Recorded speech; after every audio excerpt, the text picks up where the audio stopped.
An ancient computer was discovered in a shipwreck 2,000 years before such technology should have existed.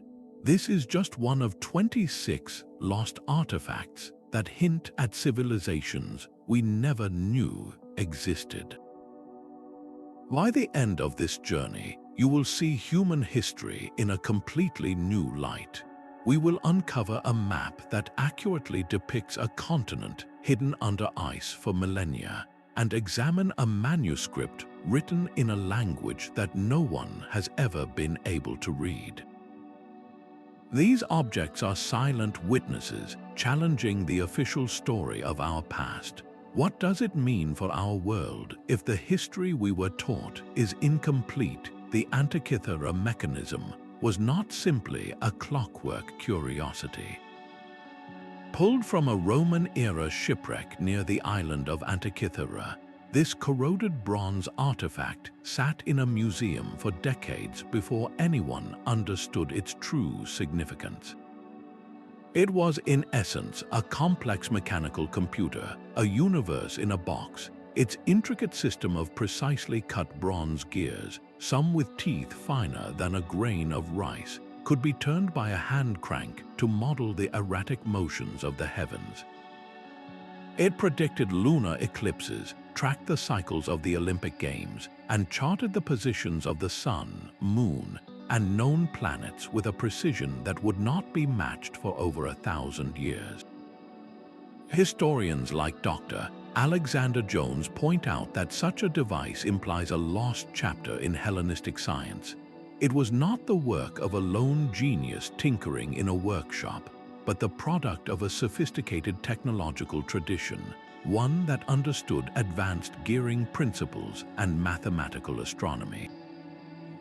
Think of a ship's captain using it to navigate by the stars, or a priest planning the exact date for a religious festival. This was a tool of both practical necessity and deep intellectual pursuit. What does its existence tell us about the ancient world? It suggests that pockets of advanced knowledge flourished and were then tragically lost, their secrets sinking to the bottom of the sea. The mechanism is a ghost, a whisper from a civilization that possessed engineering capabilities we never attributed to it.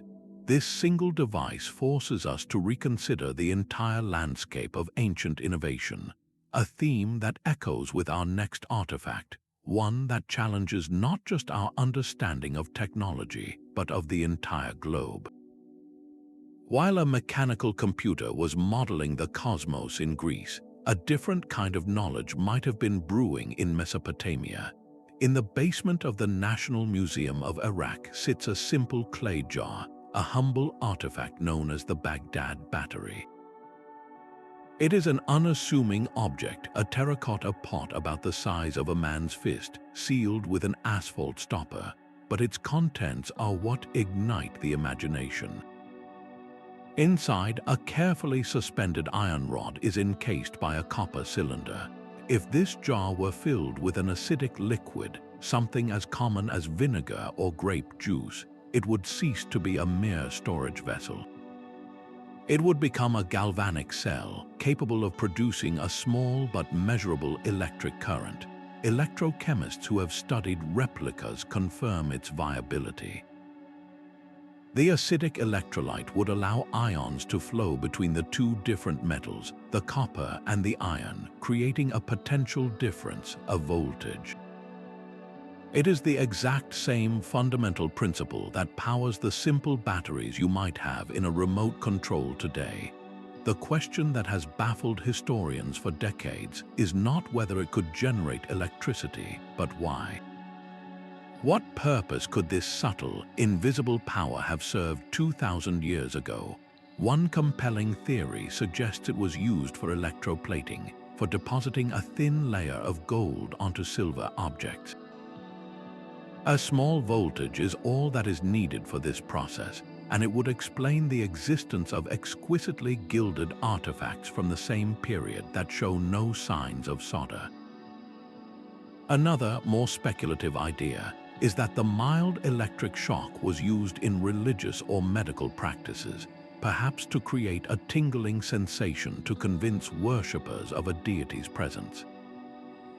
Skeptics, of course, argue it was merely a sacred scroll holder, its metallic components just a sturdy casing. But if it was intentional, if this was a battery, what does that imply? It suggests an empirical understanding of electrochemical principles that history has not credited to the ancient world. What other applications might have been explored and then lost? The thought of ancient technicians harnessing a force we consider modern is profoundly disorienting. It transforms our view of the past from a linear progression to something far more mysterious, a landscape where knowledge flickered in and out of existence. This theme of a lost technological thread leads us to an artifact that is perhaps even more baffling, for it suggests a civilization that could see the world from a perspective that should have been impossible. While the Baghdad Battery hints at a lost thread of technology, a book locked away at Yale University presents a mystery of a different kind, a riddle written in a language that does not officially exist. The Voynich Manuscript is a small, dense codex of over 240 vellum pages, filled from edge to edge with graceful, looping characters of an unknown script. Not a single word of it has ever been conclusively translated. Carbon dating places its creation in the early 15th century, yet its contents feel utterly alien to that time. The text is accompanied by bizarre and beautiful illustrations that only deepen the enigma. There are pages dedicated to botanical specimens, but the plants are like nothing found on Earth, with bulbous roots and fantastical leaves. Astronomical sections show unfamiliar constellations and celestial diagrams that defy identification. Perhaps most strangely, there are numerous illustrations of plump, naked women bathing in intricate, interconnected tubes and pools of a vibrant green fluid. For over a century, this book has been a siren call to the world's greatest codebreakers. William Friedman, the brilliant cryptanalyst who helped break the Japanese Purple Code during World War II, devoted his retirement to cracking the Voynich. He and his team of top intelligence experts applied every modern technique they knew, from frequency analysis to pattern recognition, yet they ultimately failed. The manuscript structure possesses a statistical complexity that mirrors a real language, but its cipher has proven unbreakable. So, what are we looking at? One theory posits it is an elaborate and expensive hoax, a meaningless text created to defraud a wealthy medieval patron. Yet the sheer consistency and complexity of the work, created on expensive vellum with immense effort, argues against this. Another compelling idea suggests it is a pharmacopoeia, a book of herbal medicine, written in a cipher to protect valuable knowledge. Some researchers point to the plant illustrations, arguing they could be stylized versions of New World species, implying a transatlantic knowledge that predates Columbus. Then there is the possibility it is written in a constructed language, a philosophical code designed to express concepts for which no words existed. Each section of the manuscript offers a different piece of the puzzle. The herbal pages promise healing secrets. The astronomical charts suggest a unique cosmology. The biological drawings, with their bathing women, might depict a mysterious alchemical or reproductive process. Who was the author, and what profound, perhaps dangerous, knowledge were they trying to preserve or conceal within these undecipherable pages? The manuscript is a locked door in the hallway of history, and we have yet to find the key. This profound mystery of a lost language beckons us toward another continent, where a different kind of map would one day emerge, one that charted lands that were supposed to be undiscovered. Deep within the lush river basins of Costa Rica, hundreds of monumental stone spheres lie scattered, as if abandoned by giants. These are the stone spheres of the Diquis Delta, and their silent, perfect forms present a puzzle as hard as the granodiorite from which they are carved. ranging from the size of a melon to colossal orbs over 2 meters in diameter and weighing more than 16 tons. Their geometric precision is staggering. Many are near-perfect spheres with surface variations of less than 2 centimeters. To achieve such flawless symmetry with only stone hammers and other primitive tools seems an impossible feat. Archaeologists like Dr. John Hoops emphasize that their creation was not just a technical challenge, but a profound social one. It would have required generations of organized labor, with teams of artisans meticulously pecking and grinding the stone, overseen by a powerful, centralized authority with a vision that compelled such immense investment. But for what purpose? The theories are as varied as the spheres themselves.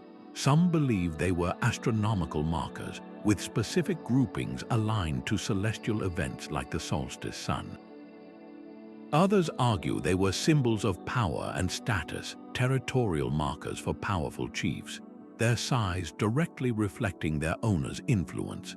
A more spiritual interpretation suggests they were physical representations of celestial bodies, a map of the cosmos made manifest on Earth. One illustrative example is a famous alignment of several large spheres that, when originally placed, pointed to the rising sun on a significant day of the year. This was not random placement. It was an intentional act embedding a specific knowledge of the sky into the landscape. The true mystery is not just how they were made, but what deep cosmological belief or intricate social structure drove this society to pour its heart and soul into these stones. The silent perfection of these spheres points to a sophisticated understanding of geometry, astronomy, and social organization that we are only just beginning to appreciate. This same theme of encoded knowledge, carved not in stone but on metal, echoes powerfully in our next discovery, an artifact that seems to hold a secret far older than the civilization that possessed it. Buried within a tomb at Saqqara, Egypt, a simple wooden artifact lay undisturbed for over 2,000 years. Known as the Saqqara Bird, it is a beautifully carved model, sleek and elegant, but its design is what truly startles the modern eye. It possesses a fuselage, 2 wings swept back for stability, and a distinct vertical tailplane that looks nothing like a bird's fan tail. This tail is a rudder, a feature essential for controlled flight, an aerodynamic principle that would not be formally understood for many centuries.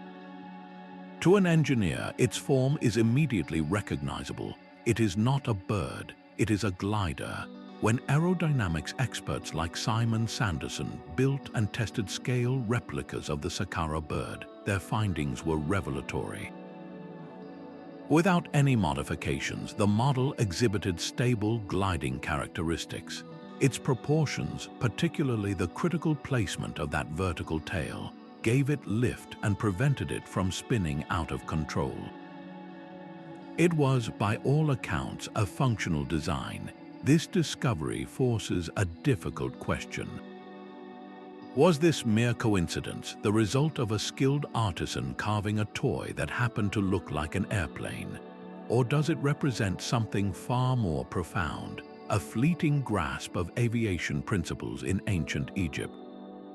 The conventional explanation is that it was a ritual object, perhaps a representation of a falcon deity, or simply a child's plaything. Yet, when you compare it to other Egyptian artifacts depicting birds, the difference is stark. Those are clearly stylized creatures with beaks, eyes, and feathered tails. The Saqqara Bird lacks these features entirely. Its form is purely functional, its lines dictated by aerodynamics, not anatomy. It stands alone in the archaeological record, a silent outlier.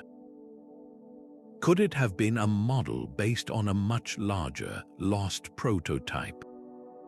Was it the product of a brilliant mind observing the physics of throwing darts or watching seeds spin through the air, and then applying that observation to a new, ambitious concept?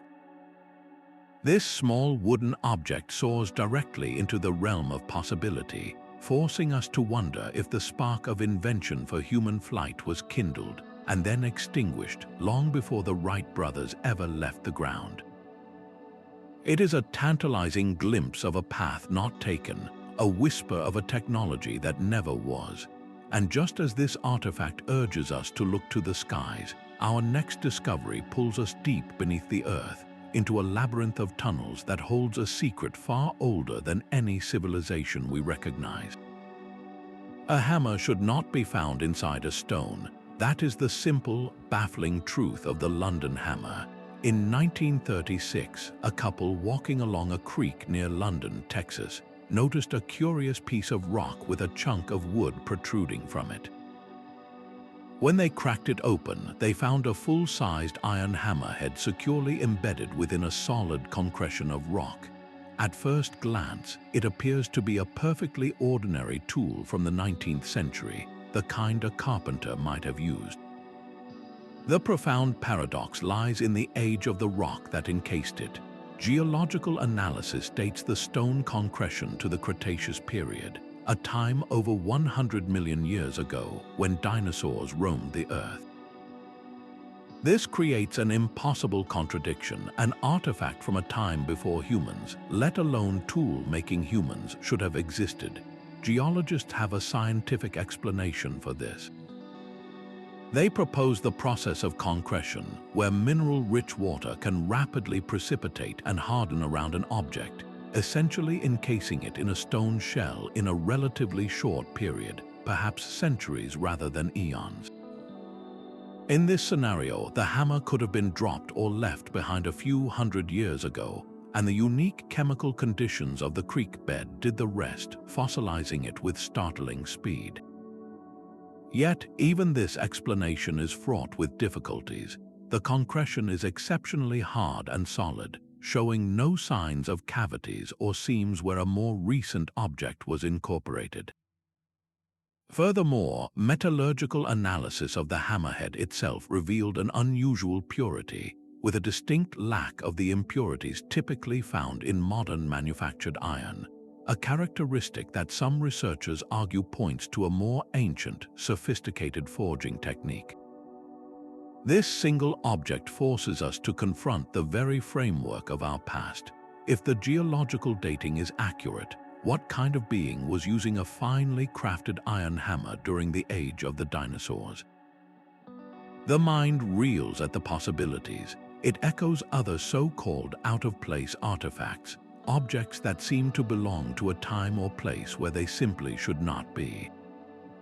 The London hammer is not an isolated anomaly, but part of a persistent, puzzling pattern that challenges the linear narrative of human development.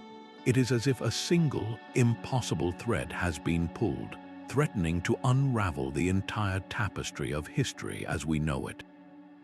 This chronological shock is mirrored by a geographical one, as our next discovery reveals a map that depicts a world which no human eye could have possibly seen. The London hammer presents a mystery in time, but a map drawn in Constantinople in 1513 presents a mystery in space, one that redefines the very shape of our world.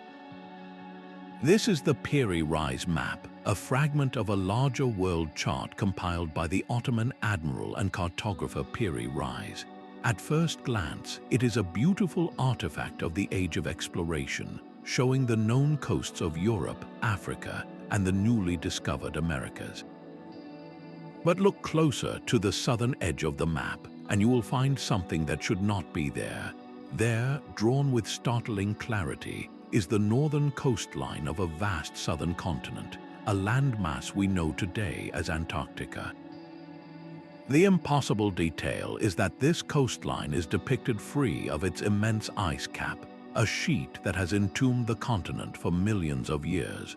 According to our historical understanding, Antarctica was not discovered until the 19th century, and its true, ice-free topography was only revealed in the 1950s through sophisticated seismic surveys. How could a 16th century admiral have mapped a continent that no human of his era could have seen, let alone charted? The map itself provides a tantalizing clue. In his own annotations, Piri Reis openly states that he did not create this map from his own voyages. He was a compiler, and he specifically cites ancient source maps, some dating back to the time of Alexander the Great, that he consulted and copied from. These source maps are now lost to history. Cartographic historian Charles Hapgood conducted a meticulous analysis of the Piri Reis Map, comparing its contours to the subglacial topography of Antarctica revealed by modern science. The correlation was not just close, it was, in some places, unnervingly precise. The map accurately shows mountain ranges, river estuaries, and coastal inlets that have been hidden under thousands of feet of ice for millennia. This level of accuracy implies that the original cartographers did not just guess at the shape of this land, they surveyed it. They walked its ice-free valleys and sailed its open waters. Even more baffling is the map's handling of longitude. Accurately calculating east-west position was a problem that would confound navigators for another 250 years. Yet the Piri Reis Map displays a remarkable understanding of global proportions, suggesting its creators possessed a navigational science far beyond what was available in 1513. So, who were these master mariners? Which lost civilization possessed the ships, the instruments, and the sheer audacity to map the entire planet with such breathtaking accuracy, leaving only these fragmented copies as evidence of their global voyage? The Piri Reis Map is not just a chart, it is a relic from a sunken world, a ghostly echo of an explorer's ship that sailed on seas we can no longer imagine. Beneath the clear, blue waters off the coast of Japan's Yonaguni Island lies a site that seems to defy nature itself. The Yonaguni Monument is a colossal complex of sandstone formations, a sprawling underwater labyrinth of massive terraces, sharp right-angled corners, and towering pillars that rise from the seafloor. Discovered by a diver in the 1980s, this site has become the center of a fierce and unresolved debate. Are we looking at the incredible handiwork of nature, or the sunken ruins of a civilization lost to the rising seas at the end of the last ice age? On one side of this argument are geologists who point to the region's active seismic nature. They explain that the sandstone in this area is crisscrossed with natural vertical fractures and is prone to breaking along perfectly straight lines due to its sedimentary layering. The immense forces of tectonic shifts and the relentless erosion from ocean currents could, over thousands of years, have sculpted these remarkably geometric shapes entirely by natural means. The sheer cliffs and flat platforms could simply be the result of massive slabs of rock shearing off along their natural fault lines. But for marine geologists like Professor Masaki Kimura, who has dived the site hundreds of times, the natural explanation fails to account for the full picture. He and other proponents of a man-made origin point to specific features that seem profoundly intentional. They highlight the two colossal, monolithic pillars that appear purposefully placed to support a massive overhead ledge. They point to a wide, flat area that looks uncannily like a stage, complete with a stone path leading to it. There is the famous turtle, a large rock meticulously carved with a clear head, legs, and a shell pattern that mirrors ceremonial platforms found in ancient Japan. Most compellingly, they identify what appear to be tool marks, channels, and grooves on the rock faces that do not follow the natural grain of the stone. To illustrate the depth of this mystery, one can compare Yonaguni to other known submerged sites, like the ancient city of Dwarka off the coast of India. At Dwarka, the ruins are clearly identifiable as architecture, with found artifacts like pottery and coins that anchor them to a specific historical culture. Yonaguni offers no such smoking gun. There are no pottery shards, no tools, no human remains. The entire argument rests on the silent, imposing geometry of the stone itself.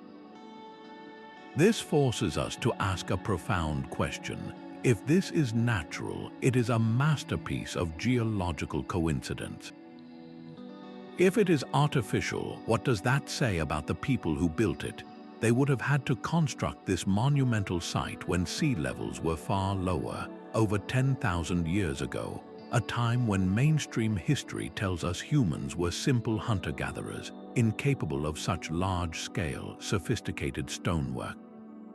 Could Yonaguni be the last remnant of a forgotten Pacific culture, a real-life Japanese Atlantis whose entire world was swallowed by the melting ice? The debate rages on, a silent stone puzzle at the bottom of the sea, challenging us to decide where nature ends and history begins. From these sunken, enigmatic structures, our search for lost worlds climbs to the most unlikely of places, high into the thin, cold air of the Andes Mountains. High on the arid plateaus of southern Peru, the desert floor becomes a colossal canvas. Stretching across nearly 1,000 square kilometers are the Nazca Lines, a breathtaking gallery of enormous geoglyphs scratched into the dark, stony surface to reveal the pale earth beneath. This is not a single drawing, but a vast collection of creations by the Nazca culture, a people who flourished here from around 500 years before the Common Era to 500 years after. They left behind hundreds of figures, from perfectly straight lines that run for miles to immense trapezoids and triangles, and most famously, intricate biomorphs, depictions of animals and plants. A hummingbird with wings outstretched, a massive spider, a sinuous monkey with a coiled tail, a killer whale, even a strange, humanoid figure often called the astronaut. The sheer scale of these works is what defines their mystery. They are so enormous that their forms only become coherent, their artistic intent fully realized when viewed from high above the desert floor. This presents a profound and haunting question. Why would a people who had no means of flight create such monumental art for an audience that could not possibly see it?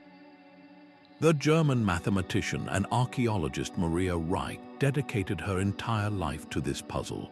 Living in a small house near the desert, she meticulously mapped and measured the lines, becoming their most passionate guardian and researcher.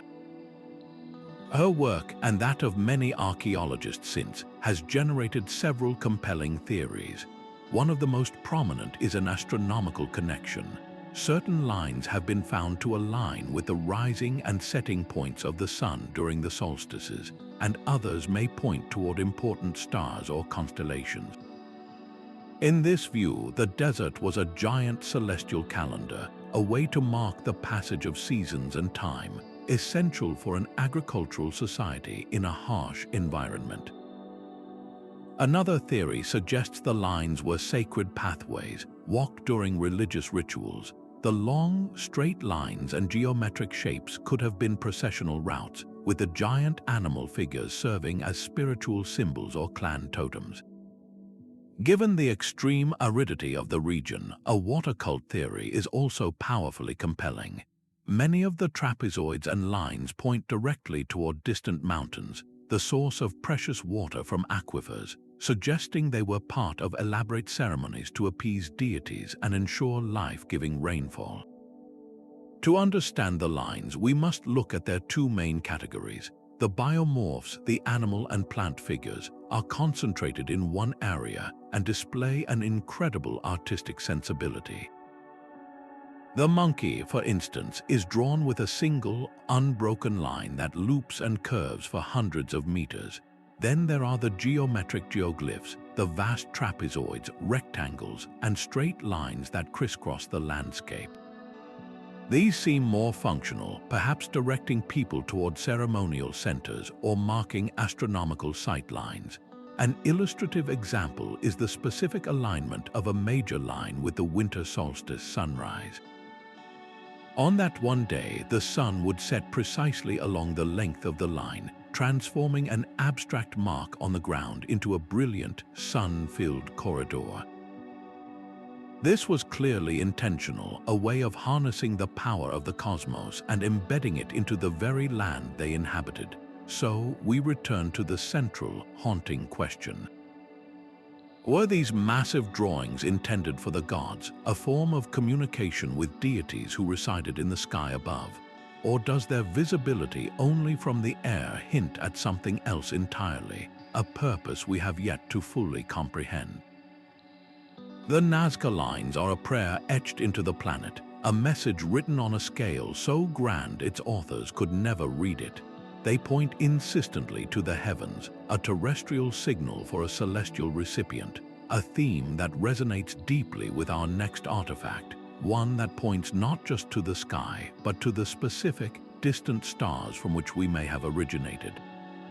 Another impossible object emerged from the Earth in 1961, found by rock collectors searching for geodes in California's Coso Mountains. This was the Coso Artifact, a discovery that seemed to defy all logic.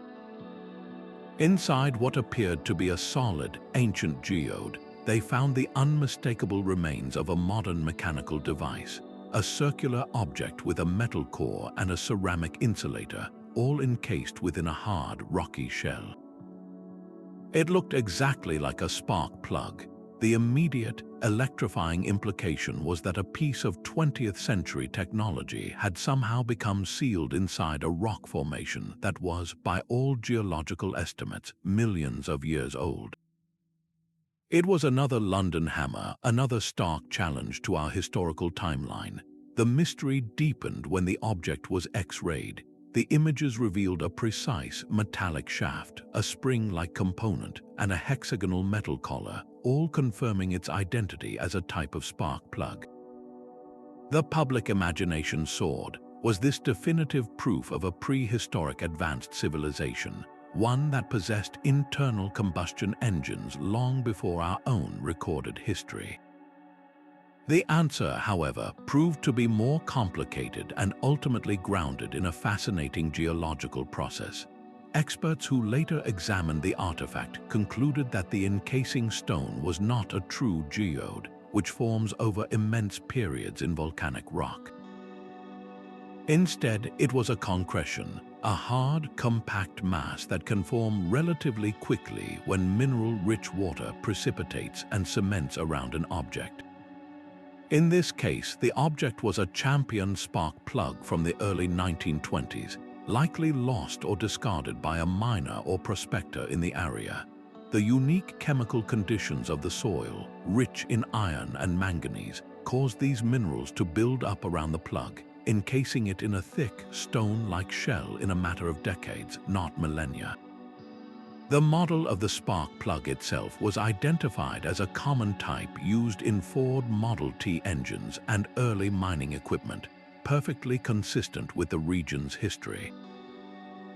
So why does this story, even when debunked, continue to captivate us? The Coso Artifact serves as a powerful illustration of how easily our perceptions can be fooled by natural processes, and yet it also highlights a deeper, more enduring human desire.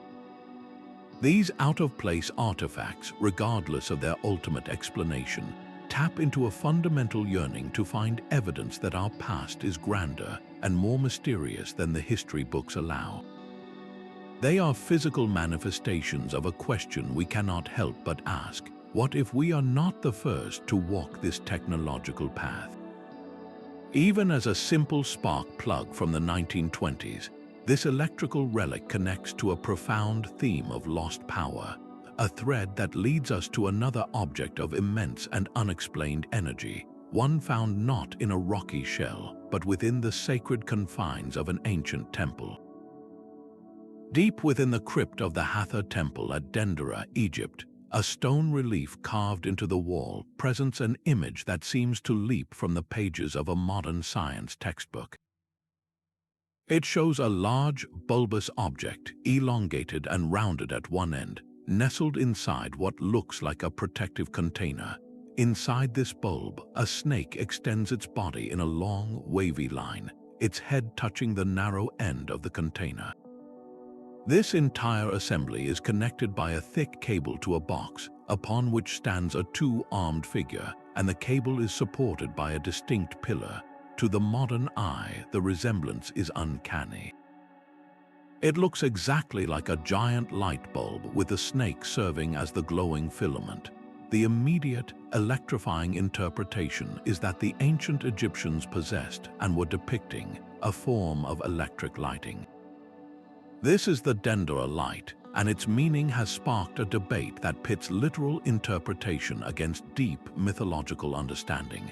The mainstream Egyptological explanation does not see a light bulb at all. Instead, it interprets this scene through the lens of the Osirian creation myths. In this view, the bulbous container is not a glass envelope, but a lotus flower, a powerful symbol of rebirth and creation. The snake emerging from it is not a filament, but the serpent god Hemsut, representing the primordial life force coming into being.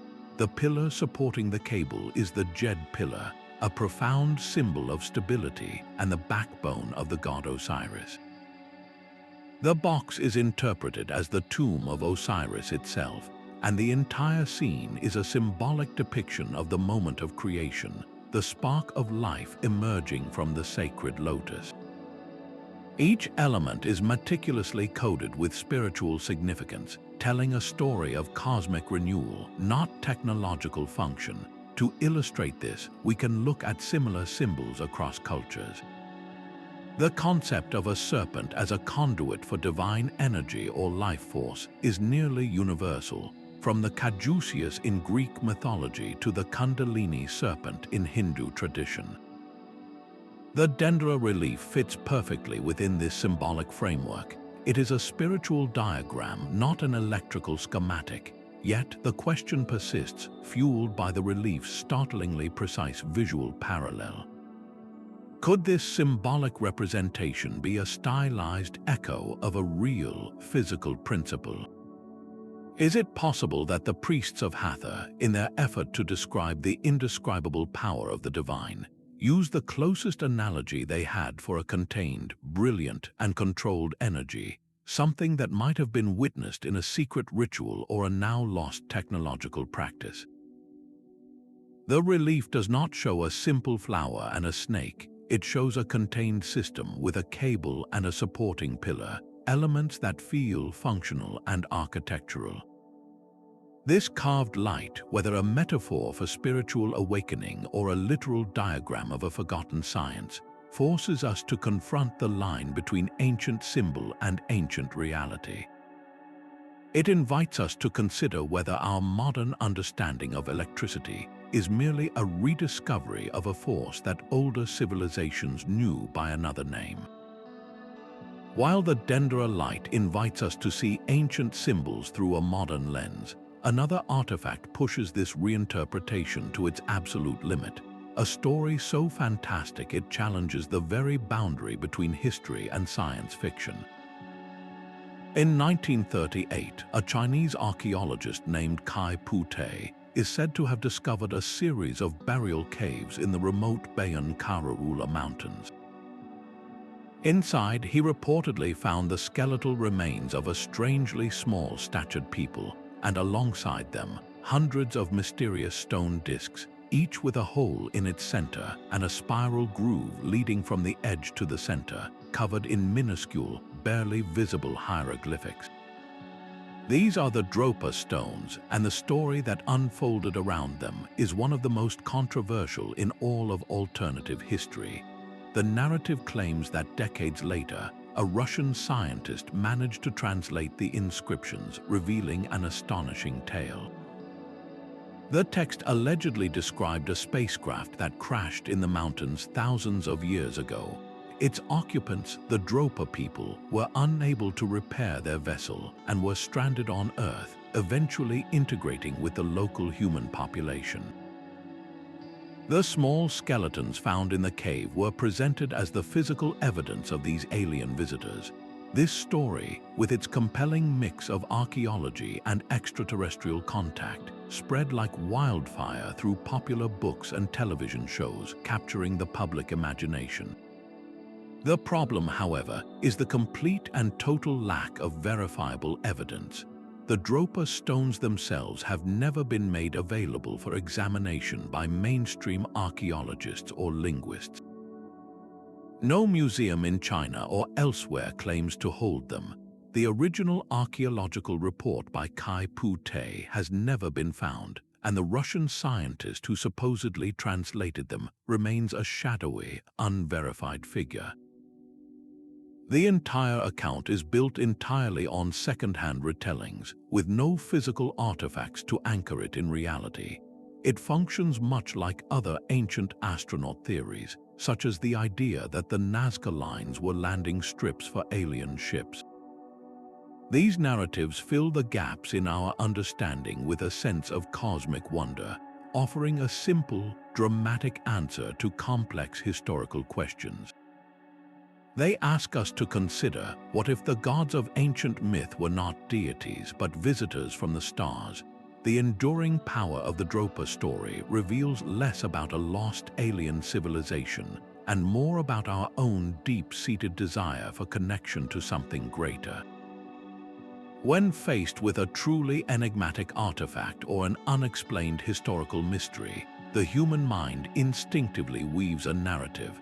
The Dropa stones are a blank canvas onto which we have projected one of our most profound modern myths, the myth of extraterrestrial origins.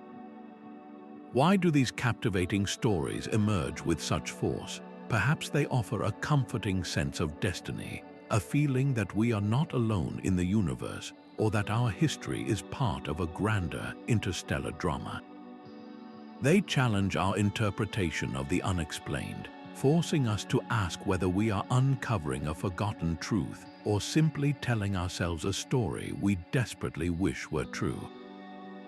This tale of inscribed stones, whether fact or folklore, stands in stark contrast to our next discovery, an artifact of undeniable physical presence and immense silent power, whose purpose remains as mysterious as the day it was found. A single silver coin, smaller than a thumbnail, was unearthed amidst the shells and stone tools of a Native American shell midden in Maine. This is the Maine Penny, and its discovery sent a quiet shockwave through the world of archaeology. Scientifically confirmed to be a Norwegian silver penny from the reign of King Olaf Kyrre, it dates from 1067 to 1093 of the Common Era. Its authenticity is not in doubt, but its presence certainly is. How did a coin minted in 11th century Norway end up buried in a prehistoric site on the other side of the Atlantic, centuries before Columbus set sail? The most direct explanation points to the Norse. We know from the confirmed archaeological site at Elant's Orks Meadows in Newfoundland that Vikings led by Leif Erikson established a small settlement in North America around the year 1000. This proved they had the ships and the seafaring skill to cross the ocean. The Maine Penny could easily be a piece of evidence from this very period of exploration. Perhaps it was dropped by a Norse trader during a voyage down the coast or left behind at a temporary camp. Yet the context of its discovery complicates this simple story. The coin was not found alone. It was one artifact among thousands recovered from a site that was clearly a long-term settlement of the Penobscot Nation, a place where people lived, worked, and traded for generations. It was nestled securely within layers of material that dated to between 1280 and 1385. This is a crucial detail. It means the coin was deposited there over 200 years after it was minted. So how did it travel from a Norse smithy to a Native American village? One compelling theory suggests it moved not by Viking longship, but along ancient indigenous trade routes that crisscrossed the continent. The Norse in Greenland and Newfoundland did have contact with the indigenous peoples they called the Skraelings. Trade would have been a natural outcome of that contact. A shiny piece of silver, a novel object, could have been traded from hand to hand, traveling south from Newfoundland through vast pre-existing networks. It might have passed through dozens of hands over hundreds of years and hundreds of miles, its original meaning lost, valued only for its exotic material and workmanship until it finally came to rest in Maine. This small coin forces us to choose between two equally profound possibilities. Was it direct proof of a Viking voyage further south than we have yet found evidence for, or was it evidence of something just as significant, the incredible reach and longevity of Native American trade systems that could move an object across a continent? The Maine Penny is a ghost of a connection, a whisper of encounters between worlds. It reminds us that the ocean may not have been an absolute barrier, but a highway for a few, and that objects can tell stories of journeys far grander than their size would suggest. This theme of a single object hinting at a vast, interconnected world finds a powerful echo in our next artifact, a relic that speaks not of transatlantic travel, but of a celestial connection etched in stone. Buried in the graves of Viking chieftains, a name echoes across the centuries, stamped in steel, plus Ulfberht. These were the Ulfberht Swords, weapons of such legendary quality they became the brand name of the early medieval world. Forged between the 9th and 11th centuries, they were not merely tools of war, they were masterpieces of metallurgy, far surpassing anything else being made in Europe at the time. A modern metallurgist analyzing one of these blades would be stunned. The steel is a high-carbon crucible steel, a material of exceptional purity and strength. It contains remarkably few slag inclusions, the brittle impurities that weaken ordinary steel. To achieve this, the raw iron had to be heated to an extremely high temperature, far beyond what typical Viking furnaces could produce, and held there for a long time, allowing the slag to be fully separated and removed. The resulting metal was then forged into a blade that was both incredibly hard, able to hold a razor-sharp edge, and remarkably flexible, resisting the shattering that could spell doom in a shield wall battle. This was not just a better sword, it was a different class of object entirely. So where did this advanced material come from? The answer points far to the east, along trade routes that stretched all the way to the Islamic world. The chemical signature of Ulfberht steel is a near-perfect match for a famous type of metal known as wood steel, which was produced in Central Asia, in regions like modern-day Iran and Afghanistan. This was a traded commodity, a raw material of immense value. Imagine a Viking trading ship loaded with furs, amber, and slaves, sailing down the rivers of Russia to trade posts on the Black Sea. There, they would have encountered merchants from the Abbasid Caliphate, and among the silks and spices would be these ingots of superior steel, perhaps already famous for their distinctive, watery pattern when forged. The Vikings were not just raiders, they were international businessmen, and they were bringing the finest materials in the world back to their master smiths. This raises a profound question about the name itself. Was Ulfberht a single, legendary master smith whose workshop produced these blades for generations? Or was it a brand name, a mark of quality and origin that was so powerful it was copied by lesser smiths, creating a flood of inferior fakes with misspelled inscriptions? The true Ulfberht was a rare and precious thing. Under a microscope, the blade's structure reveals its secret, a fine, grain-like pattern of carbon steel that gives it its unique combination of hardness and resilience. To a warrior, this was the difference between life and death. A common sword of the era was a soft iron core with hard steel edges welded on, a composite that could bend or break. An Ulfberht was a monolithic piece of perfection, capable of cleaving through armor and bone without failing. The existence of these swords rewrites our understanding of the so-called Dark Ages. It reveals a world connected by vast trade networks, where Scandinavian warriors wielded blades forged from Central Asian metal, using a technique that would vanish from Europe for nearly 1,000 years, only to be rediscovered during the Industrial Revolution. What other knowledge flowed along these routes, only to be lost in the tumult of history? These superior blades carve a path to another object of ancient craftsmanship, one that speaks not of trade, but of a sudden and catastrophic end. The spiral of symbols stamped into the Phaistos disc looks almost like a serpent coiled around a secret. Unearthed in the Minoan palace of Phaistos on Crete, this single, fired clay disc is an anomaly that has stubbornly resisted explanation for over a century. On both of its faces, a continuous spiral of 45 distinct pictographic symbols is pressed into the clay, each one stamped with a separate seal, making it one of the earliest examples of movable type printing in the world. And yet, it stands utterly alone.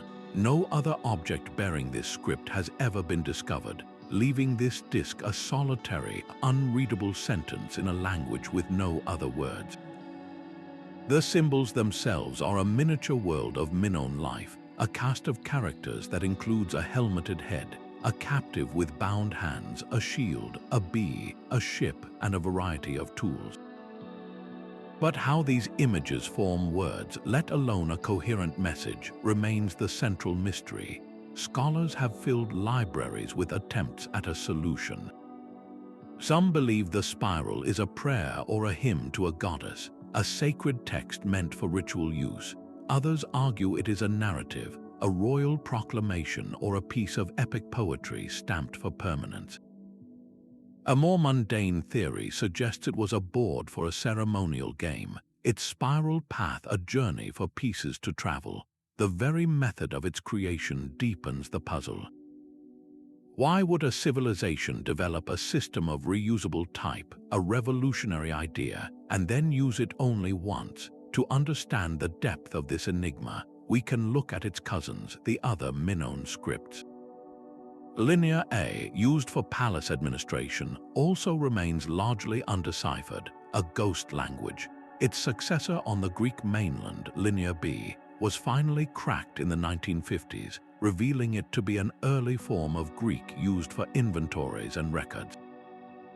The Phaistos disc shares none of their signs, belonging to an entirely separate tradition.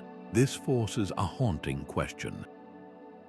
Does the disc represent a specialized, perhaps sacred script, used only for a single, profound purpose? Or is it a linguistic island, the sole surviving relic of a unique dialect or a coded message from a forgotten branch of Minoan society? Every attempt at decipherment crumbles against the same wall, the lack of a second example, a Rosetta Stone for this singular object. What unique story does this disc hold about the Minoan civilization that mainstream archaeology has yet to uncover? Is it a king list, a treaty, or a magical incantation? Its stamped enigma presses on, a locked message from a vibrant, sophisticated culture that left behind magnificent palaces and beautiful art, but chose to encode its final, most direct communication in a cipher we cannot break. This written mystery carved in clay finds a chilling parallel in our next artifact, a set of stone carvings that seem to document a cataclysm so devastating it wiped the very memory of its creators from the earth. Far out in the vast expanse of the Pacific Ocean, on one of the most isolated islands on Earth, another script refuses to speak. These are the Rongorongo Tablets of Easter Island, wooden artifacts covered in a unique system of glyphs, the only indigenous written language ever discovered in Oceania.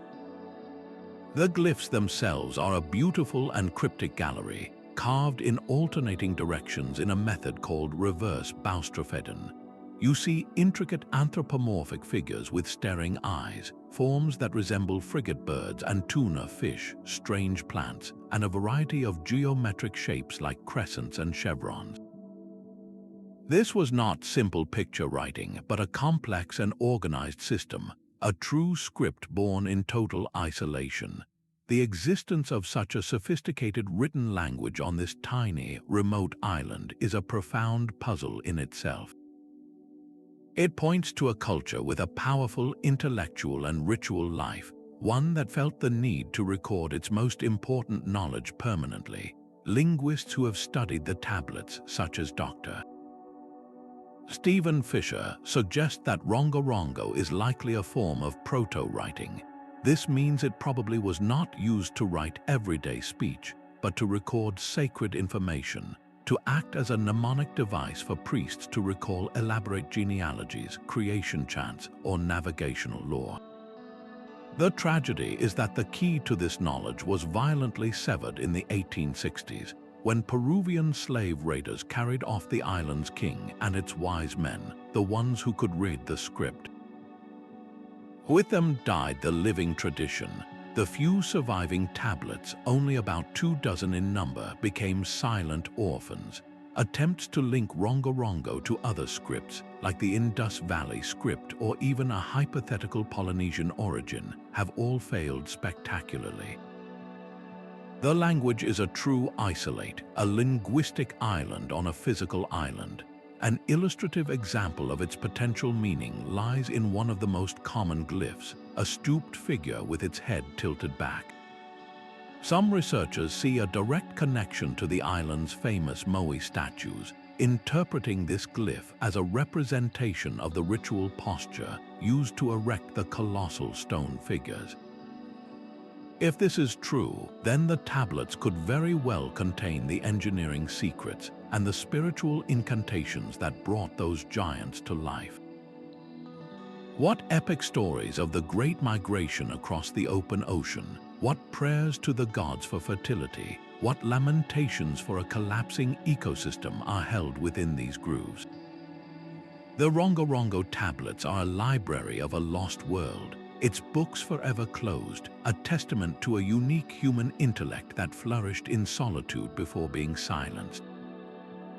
This profound isolation, a culture speaking a language only it understood, finds a strange parallel in our next artifact, a solitary and silent machine whose purpose died with its creator. A stark granite monument once stood in a quiet Georgia field, its 4 massive slabs whispering a cryptic message to the future. Erected in 1980, the Georgia Guidestones were a modern mystery carved in stone, commissioned by an individual who used the pseudonym R.C. Christian and who vanished without ever revealing his true identity or motives. The monument's core was its 10 guidelines, inscribed in 8 different modern languages, a set of principles for a hypothetical age of reason.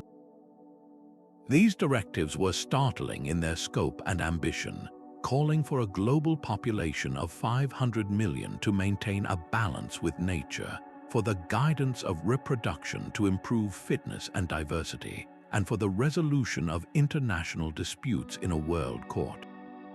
The stones spoke of prizing truth, beauty, and love, and of leaving room for nature. This was not a relic from a lost civilization, but a deliberate, contemporary creation meant to guide or warn civilizations yet to come. The structure itself was an astronomical instrument, its central pillar featuring a hole drilled to frame the North Star, and its capstone containing a slot that aligned with the rising sun during the solstices and equinoxes. This celestial precision connected its modern message to an ancient practice, grounding its futuristic ideals in the eternal cycles of the cosmos. The public reaction to this enigmatic artifact was a whirlwind of speculation. For some, it was a benevolent blueprint for rebuilding society after a potential global catastrophe. For others, it was a sinister manifesto promoting eugenics and globalist control, its anonymous nature feeding fears of a shadowy agenda.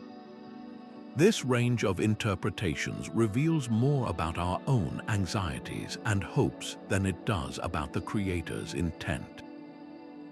What does such a modern artifact tell us about our contemporary desire to speak across time?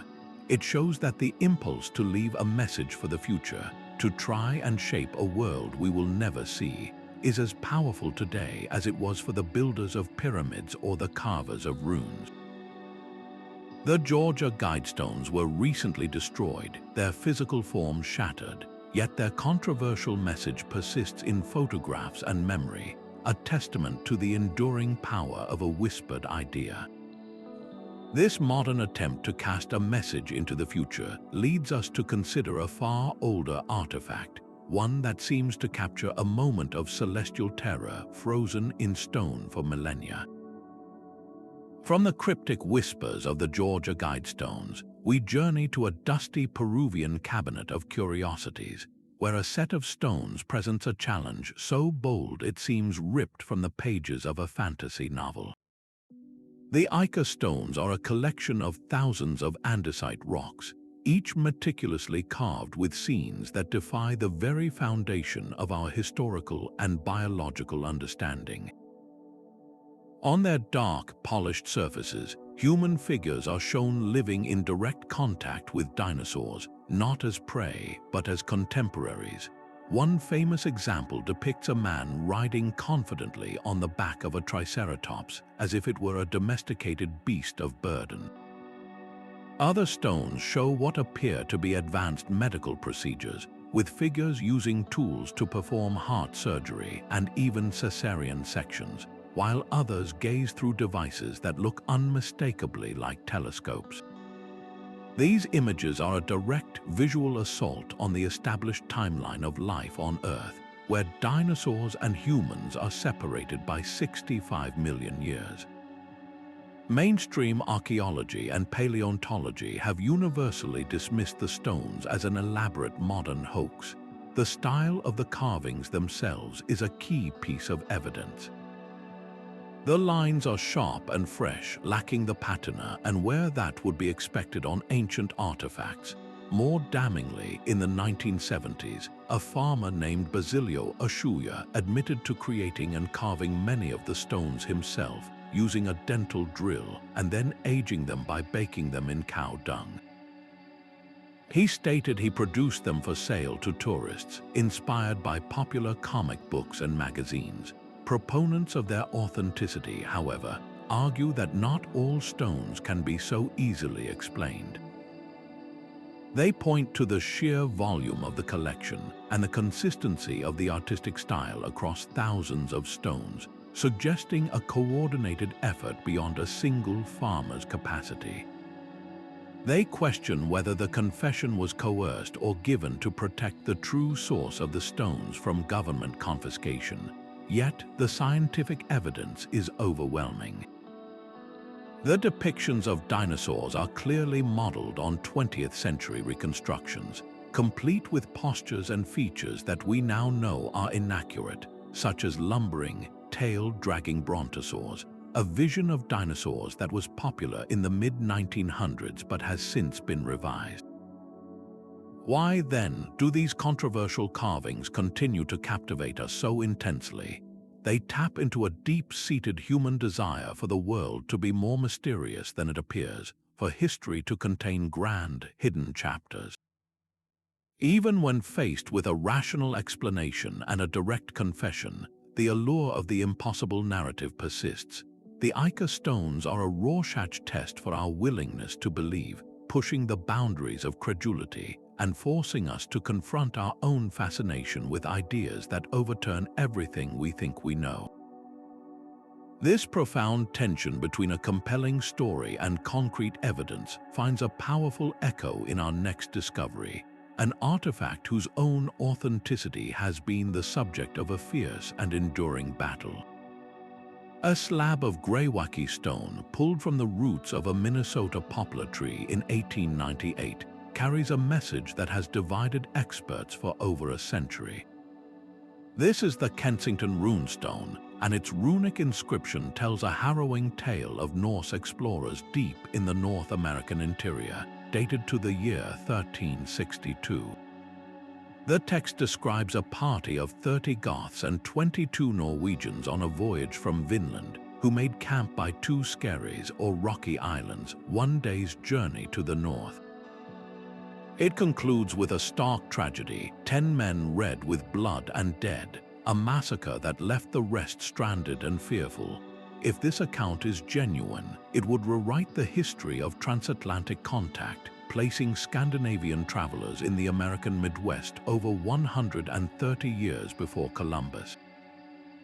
The debate, however, hinges on the language itself. Linguists are sharply divided. Skeptics point to runic forms and grammatical constructions that appear anachronistic, suggesting they are a pastiche of runes from different periods, possibly even a modern creation by a Scandinavian immigrant who had some knowledge of runes but mixed his sources. They argue that certain words and phrases are more consistent with 19th century Swedish than medieval Old Norse. Defenders of the stone, however, counter that the runes are consistent with a 14th century Scandinavian origin, pointing to specific character forms that were in use at that precise time in the remote province of Dalarna, Sweden. The geological analysis adds another layer of complexity. Studies of the weathering on the inscription grooves suggest the carving is centuries old, with mineral deposits that could not have formed in a mere few decades. Yet, critics question whether this weathering could have occurred naturally on the exposed rock face before the inscription was even carved. To understand the scale of this controversy, one can look at other purported Norse artifacts in North America, like the Maine Penny. That single, verified coin proves contact occurred, but it could have traveled inland through trade. The Kensington Runestone, by contrast, claims a physical, documented presence, a dated gravestone for fallen comrades in the heart of the continent. So, what are we to believe? Is this a genuine record of a desperate, forgotten journey, a testament to Norse exploration that pushed far beyond the coastal settlements? Or is it an elaborate, if brilliant, hoax, a piece of folk art that tapped into the immigrant community's desire for a deep, historical roots in their new land?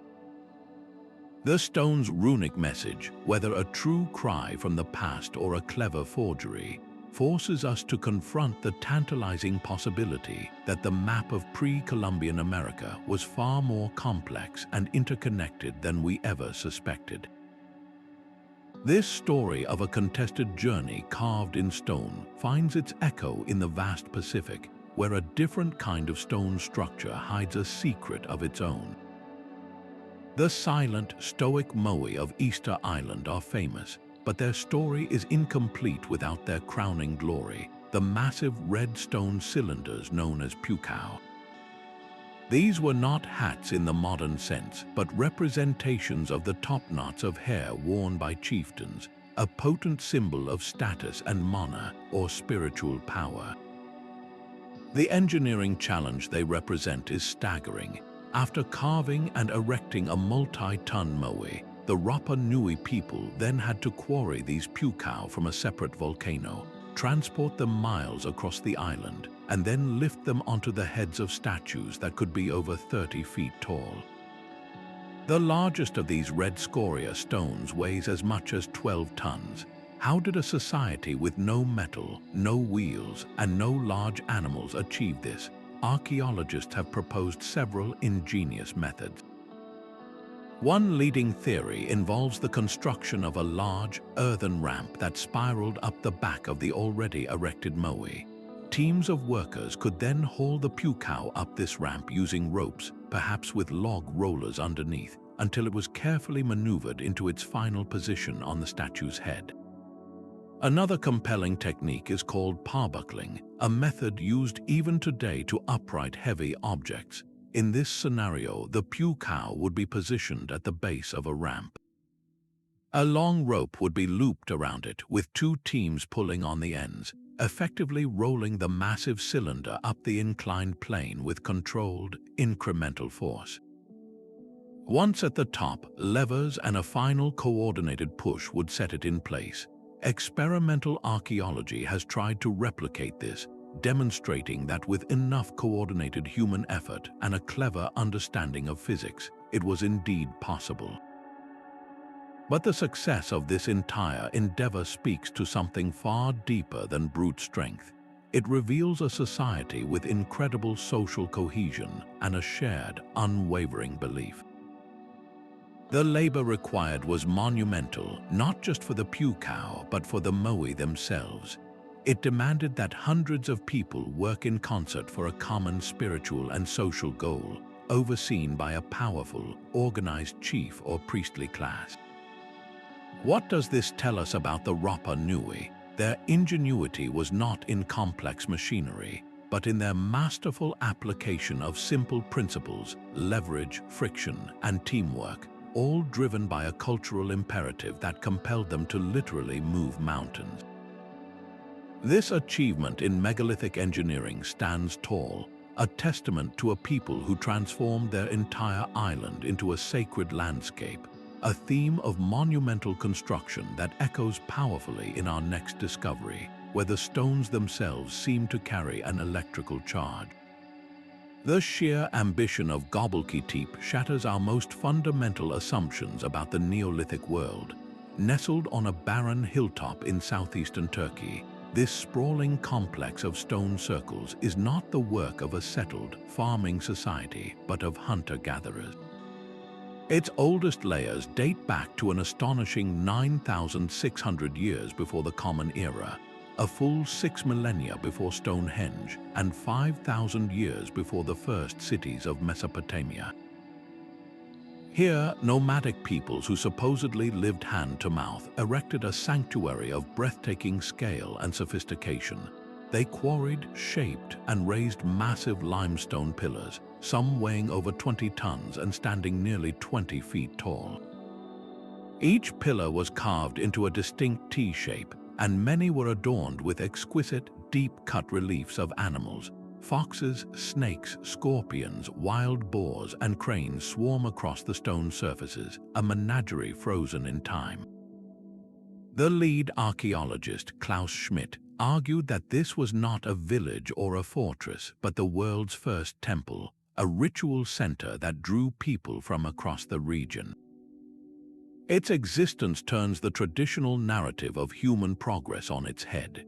We have long believed that agriculture came first, providing the food surplus that allowed for permanent settlements, specialized labor, and complex religion. Göbekli Tepe suggests the opposite, that a shared, powerful spiritual belief is what first brought people together, motivating them to cooperate on a grand scale, and perhaps even catalyzing the very invention of farming in the fertile lands below. To understand the monumental effort, consider the process. These pre-agricultural people had to identify suitable limestone bedrock, then painstakingly quarry the multi-ton blocks using only stone tools. They had to transport these colossal pillars, likely on log rollers, across hundreds of meters of rugged terrain. Finally, they had to erect them into precise circles, securing them in carved bedrock sockets. This was not a casual project. It required a highly organized society with architects, skilled stoneworkers, labor coordinators, and a steady supply of food and water for the workforce, all sustained without farms or permanent homes. Even more intriguing are the proposed astronomical alignments. Certain enclosures and pillars appear to be oriented toward significant points on the horizon, perhaps marking the rising of specific stars or the solstice sun. This implies a sophisticated observation of the heavens, a celestial calendar encoded in architecture. So what kind of belief system, what profound societal glue, could mobilize nomadic bands to undertake such a Herculean task? The animal carvings offer a clue. They are not peaceful pastoral scenes, but powerful, often dangerous creatures. This was likely a shamanistic world where these animals represented powerful spirits or totemic ancestors. The temple itself might have been a portal to the spirit world, a place for rituals that ensured survival in a harsh and unpredictable environment. After centuries of use, the people of Göbekli Tepe performed one final, deliberate act. They did not abandon their great temple, they buried it. Basket by basket, they filled the entire complex with earth and stone, preserving it perfectly for 12,000 years, as if to protect its power or lay its spirits to rest. This intentional entombment is as mysterious as its construction. What compelled them to hide their greatest achievement from the world? The silent, buried pillars of Göbekli Tepe stand as a revolutionary chapter in human prehistory, a testament to a forgotten age of spiritual and social complexity that predates everything we thought we knew. This discovery of a lost ceremonial center connects powerfully to another site, one that also holds a secret purpose cloaked in the language of the stars. High in the Andes, the fortress of Sacsayhuamán guards the old Inca capital of Cusco with walls that look less like construction and more like a natural, petrified tsunami of stone. These are not simple, stacked blocks. They are colossal, irregular puzzles with some boulders weighing over 100 tons, fitted together with a precision that defies the imagination. The joints between these giant stones are so tight that you cannot slip a single piece of paper between them, a seamless interlocking achieved entirely without mortar. How did the Inca, without iron tools or the wheel, accomplish such a feat? The conventional explanation points to a technique of incredible patience and skill. Artisans would have used harder stones to pound the granite into a rough shape, then sanded the surfaces with sand and water for a perfect fit. This process, repeated for thousands of stones, would have required generations of dedicated labor, a communal act of shaping the very bones of the mountain. Yet the sheer perfection of the polygonal masonry invites deeper questions. Look at the famous 12-angled stone, a masterpiece where a single block locks seamlessly with a dozen neighbors on all sides. This was not random. It was a deliberate architectural choice, creating a structure of immense seismic stability. During an earthquake, while a rigid wall of square blocks would crumble, these interlocking stones in the Sacsayhuamán walls simply shift and settle, then return to their original position once the shaking stops. This reveals a profound, almost intuitive understanding of their environment and material. Did the Inca possess a stoneworking knowledge so advanced that its finer points have been lost to time? Were they simply master craftsmen, or did they understand principles of geometry and physics that we are only now rediscovering? These formidable walls, built to defend an empire, now defend a different secret, one of a technological and spiritual relationship with stone that we can scarcely comprehend.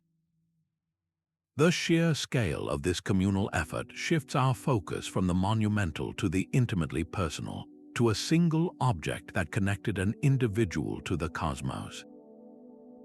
The Lolodov plate is a stark, circular slate of stone, its surface etched with a scene that feels unnervingly familiar to the modern eye. It allegedly surfaced in Nepal, owned by a Polish professor named Lolodov, and it supposedly dates back 12,000 years. The image carved upon it is what captures the imagination, a spiral pattern that looks like a stylized galaxy, and next to it, a large-headed, large-eyed figure with a slender body, a being that matches the classic gray alien of 20th century UFO reports perfectly. This artifact, however, exists entirely outside the world of verified archaeology. There are no peer-reviewed papers analyzing its mineral composition, no carbon dating reports, no record of its excavation site. It lives in the realm of private collections and sensational documentaries, a ghost with no provenance. The imagery itself is the most damning evidence against its antiquity. The depiction of the spiral galaxy is a modern astronomical concept, and the gray alien is a specific cultural icon that exploded into popular consciousness only in the latter half of the 20th century, following incidents like the Roswell event. The plate's design fits our contemporary myths too neatly, as if it were custom-made to validate them. We can see a clear pattern here, connecting it to artifacts like the Dropa Stones. Both emerge from shadowy origins, both tell a story we are primed to want to believe, and both lack the fundamental scientific scrutiny that authenticates any genuine historical find. They are not evidence of ancient astronauts, but rather evidence of our own deep-seated desires. What does it say about us that we feel compelled to create physical proof for our most profound modern fantasies? These objects act as mirrors, reflecting our collective anxieties about our place in the cosmos and our longing for a history intertwined with the stars. They show that the most compelling mysteries are not always about the past, but about the stories we tell ourselves in the present. This manufactured mystery, born from contemporary yearning, stands in sharp contrast to the next artifact, a relic of cold, hard metal whose origins are just as hotly debated, but whose physical reality is beyond any doubt. The deserts of the Tarim Basin hold the dead in a perfect, silent embrace. Here, in the scorching sands of western China, lie the Tarim Mummies, individuals so remarkably preserved that their light brown hair, long noses, and tall frames feel startlingly immediate. These are not the faces one expects to find in ancient Central Asia. Dating from as early as 1800 years before the Common Era to 200 years after, their Caucasian features present a profound historical puzzle. Genetic analysis has confirmed their origins, tracing their ancestry not to East Asia, but to populations from Western Eurasia. These people were a lost branch of humanity, pioneers who undertook an epic, forgotten migration across the continent millennia before the Silk Road was officially named. They likely spoke Tocharian, an extinct branch of the Indo-European language family, which further cements their deep Western roots. They were not merely passive residents, but active players on a proto-Silk Road, facilitating the flow of goods, technologies, and ideas between East and West in an era we are only beginning to comprehend. Their clothing speaks volumes about their sophisticated culture.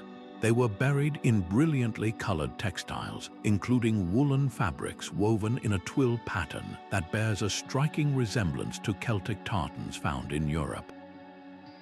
This was not primitive cloth, but technologically advanced weaving, demonstrating a high level of artisan skill and a distinct aesthetic that connected them to cultures thousands of miles away. Their burial practices were equally meticulous, placing them in boat-shaped coffins, a poignant symbol for a people who may have seen themselves as eternal travelers on a sea of sand. Consider the famous Churchian man, an individual who died nearly 3,000 years ago. He stands over 6 feet tall with a reddish-brown beard and was buried wearing vibrant red garments and white rawhide shoes.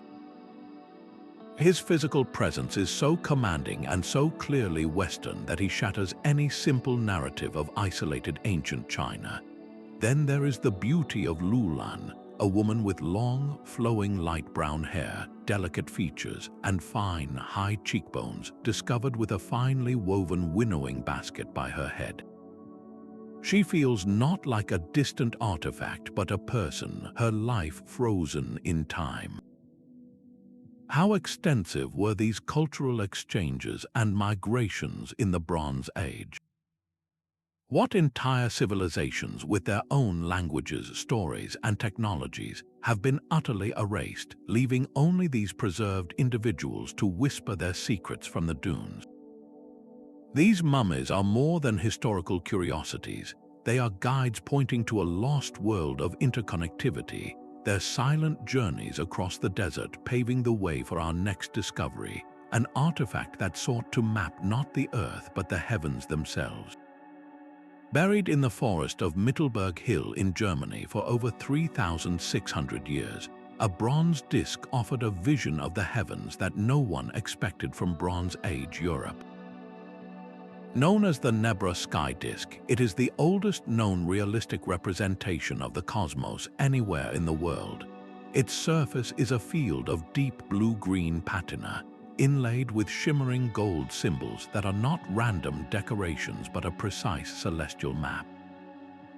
A large circle and a crescent arc represent the sun and moon, while a cluster of 7 stars is almost certainly the Pleiades, a star cluster of immense importance to ancient agricultural societies. Flanking the disk are 2 golden arcs along the rim, and at the bottom, a mysterious curved shape that many interpret as a solar bark, a mythical vessel believed to carry the sun across the sky or through the underworld. This was not merely a pretty picture, it was a sophisticated astronomical instrument and a profound religious object, a portable universe held in one's hands. Archaeologists who have studied the disk, like Professor Harold Meller, explain that it functioned as a complex lunisolar calendar.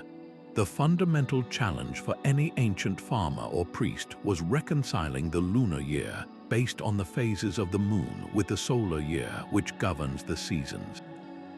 The two get out of sync by about 11 days every year. The Nebra Sky Disc provided the solution. The specific placement of the Pleiades cluster next to the full moon was a critical marker. When the moon appeared in this exact configuration, it signaled to the people that a leap month needed to be inserted into their calendar to bring the lunar cycle back into alignment with the solar seasons. This prevented their harvest festivals from gradually drifting into the dead of winter. The golden arcs on the sides add another layer of genius. They each span an angle of 82 degrees, which perfectly matches the range between the sunrise and sunset positions at the solstices at the disk's specific latitude. This means an observer could use the disk to determine the longest and shortest days of the year. An illustrative example brings this to life. Imagine a community leader holding the disk aloft, turning it to match the horizon. He watches for the Pleiades to vanish in the spring, signaling the time to plant crops.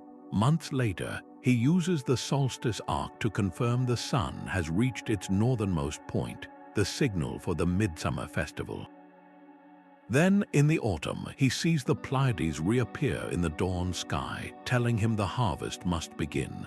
This single object unified timekeeping, agriculture, and religion. Its discovery story is a modern drama in itself.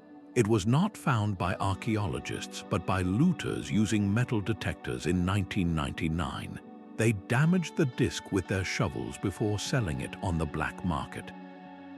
It took a multi-year sting operation involving archaeologists and police to recover it in a Basel hotel room, returning this priceless piece of human heritage to the public. The existence of the Nebra Sky Disc forces a profound question. What sophisticated, codified cosmological knowledge did the unearthed culture possess, and how was this complex science transmitted across generations without a written language? It reveals a Bronze Age society with astronomers who observed the sky with meticulous patience for decades, and metal workers with the skill to translate that knowledge into a durable, symbolic form.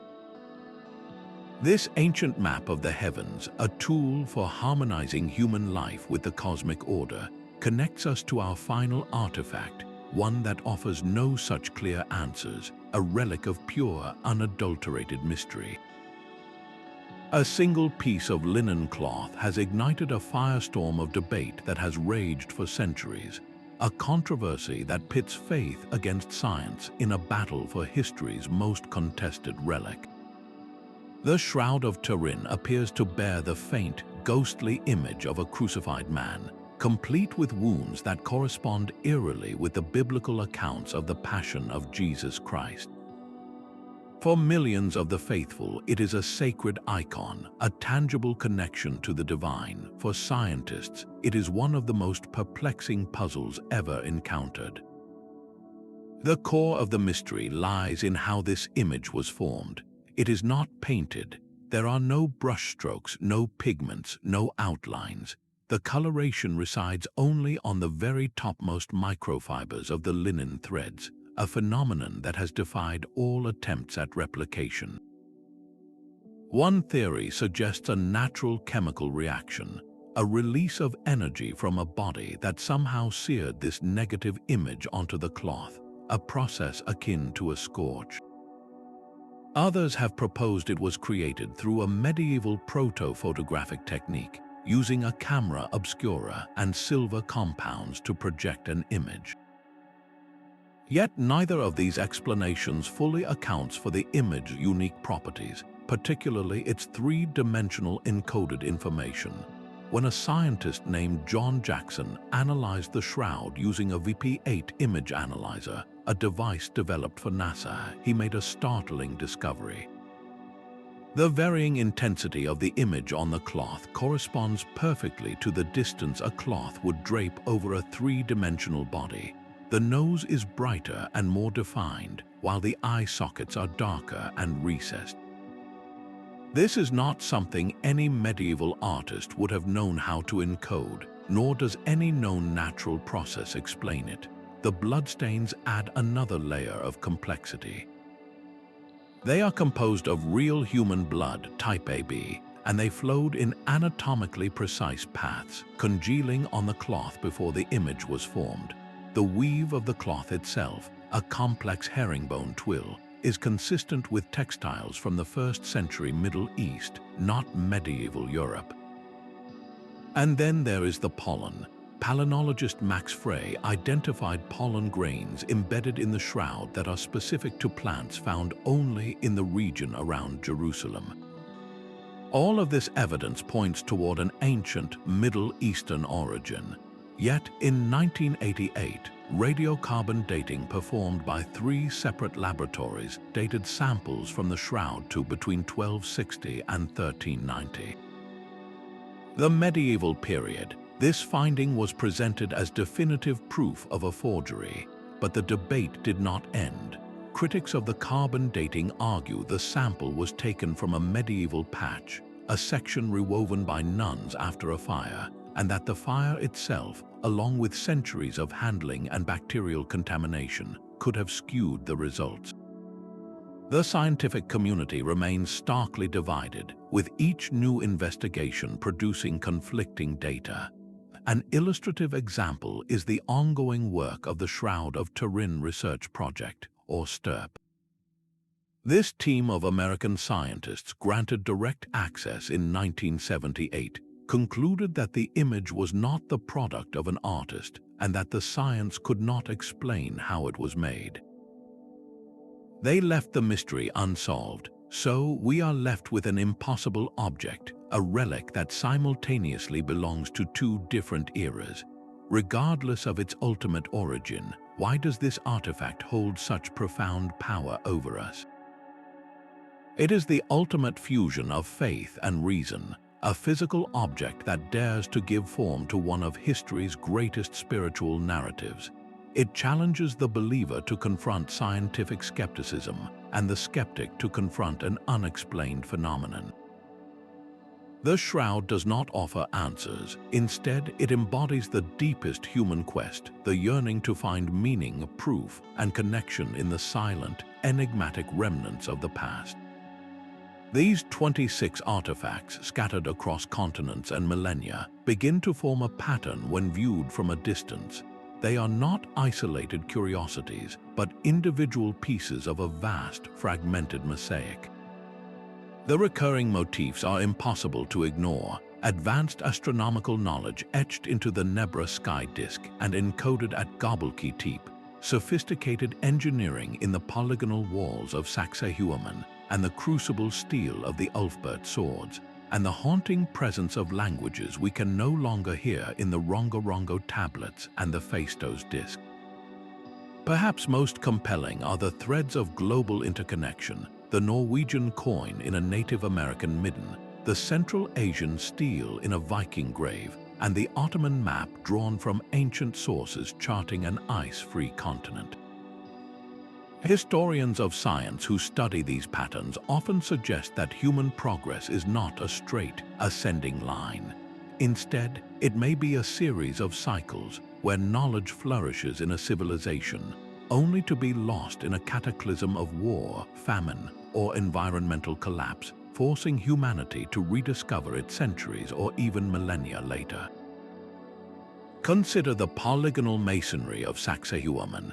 Its interlocking, earthquake-resistant design finds echoes in other ancient sites across the globe, from the foundations of Göbekli Tepe to the mysterious stonework at Ollantaytambo in Peru, and even in the far-off Cyclopean walls of Mycenae in Greece. This is not necessarily proof of a single, globe-trotting mother culture, but it strongly suggests that different peoples, facing similar challenges of seismic activity and megalithic construction, arrived at similar, brilliantly sophisticated solutions. The Antikythera Mechanism and the Ulfberht Swords challenge our technological timelines not as flukes, but as peaks in their respective cycles. The mechanism represents a high point of Hellenistic mechanical science that was wiped away by the collapse of the Roman world, its principles forgotten until the rise of European clockwork.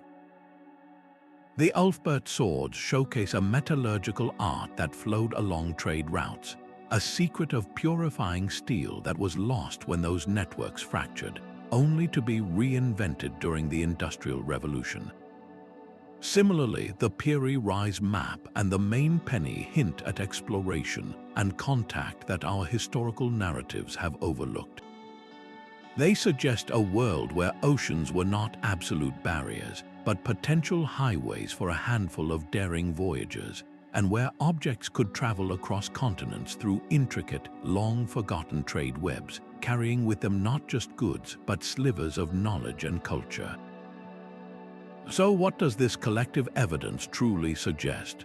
Do these 26 silent witnesses point us toward a more complex, interconnected, and technologically capable ancient world than our history books have ever dared to describe? The sheer weight of their combined testimony is difficult to dismiss. They paint a portrait of human history that is far richer, far more mysterious, and punctuated by both brilliant dawns and profound midnights. This synthesized view of our past, a tapestry woven with lost threads, inevitably forces us to look forward, to consider what these forgotten cycles of achievement might mean for our own future. The silent testimony of these artifacts is only the beginning. Our understanding of the human past is not a static monument, but a living, breathing field of discovery, constantly reshaped by the tools we invent. The study of these enigmatic objects is accelerating, propelled by technologies that act as extensions of our own senses, peeling back layers of earth and time to reveal what was once invisible. Archaeologists in the field will tell you that the vast majority of our history is still buried, a silent library waiting for its books to be opened. Satellite imagery and LIDAR, which uses laser pulses to map terrain, are now uncovering the ghostly outlines of entire cities hidden beneath dense jungle canopies and desert sands. These are not just small settlements, but sprawling metropolitan centers that rewrite the maps of ancient empires. At the same time, advanced genetic analysis is dissecting the very building blocks of life, tracing human migration routes with a precision that written records could never provide. It reveals a story of epic journeys, forgotten encounters, and lost populations that have left no monuments behind, only the silent code in their DNA.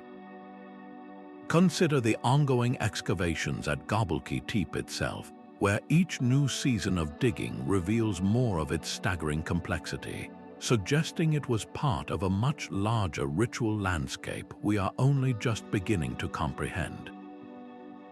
Marine archaeologists are using sophisticated sonar to scan the seafloor, searching for submerged settlements that were drowned at the end of the last ice age, potential real-life counterparts to the myth of Atlantis.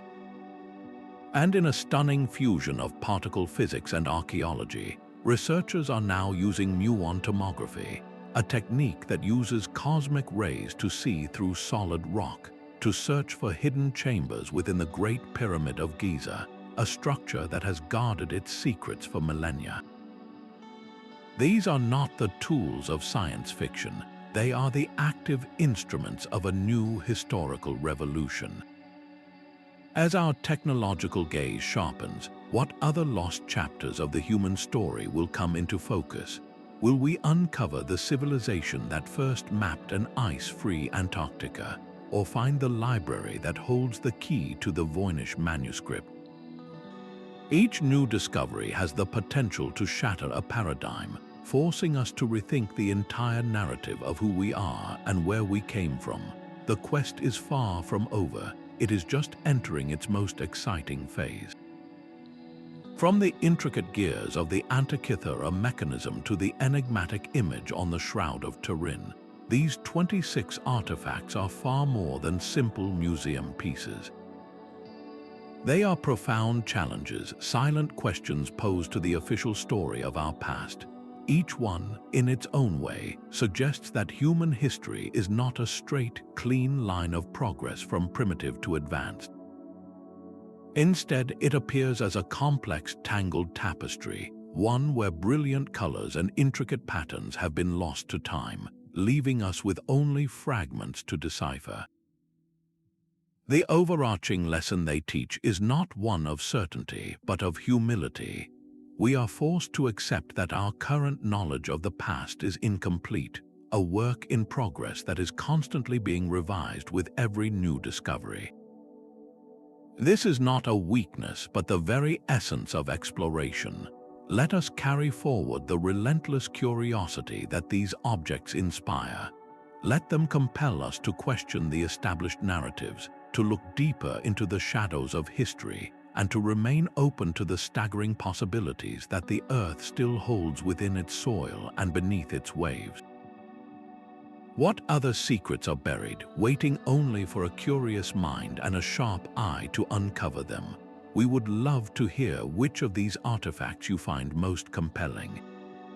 Share your thoughts in the comments below, and subscribe to continue this journey into the unknown with us.